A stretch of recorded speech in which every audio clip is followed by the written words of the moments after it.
Kati ya yale mambo manne yanayokufanya unashindwa kukua, yani yanakurudisha nyuma, unashindwa kuwa na positive productive growth katika maisha yako. Na leo jambo la pili ambalo linakurudisha nyuma ni kuogopa kushindwa. Yani unaogopa kushindwa mpaka unashindwa kufanya vitu vya msingi katika maisha yako. Yani kila ukitaka kufanya jambo fulani unajiuliza, sasa ninaanzaje? Hivi what if. Kwa hiyo watu wengi wameshindwa kufanikiwa katika maisha yao kwa sababu ya kuendekeza hizo what if.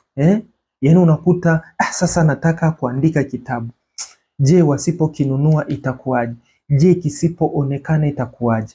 Ninataka kufanya biashara fulani. Je, wasipofanye? Kwa mwisho wa siku, zile kuogopa kushindwa zinatengeneza akili yako uwezo wa kubaki nyuma.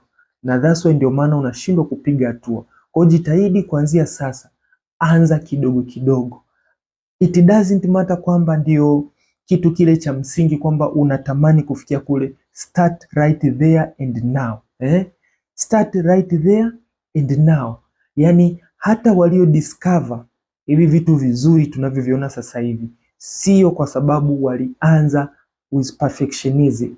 They just started na on the process wakaona ni wapi wanatakiwa boresha. Kwa hiyo hata na wewe you need to start, my friend. You need to start right there and now.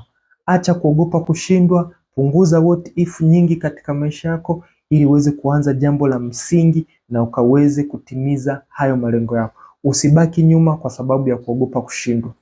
You fail because you are here to focus investing in learning under your responsible efforts.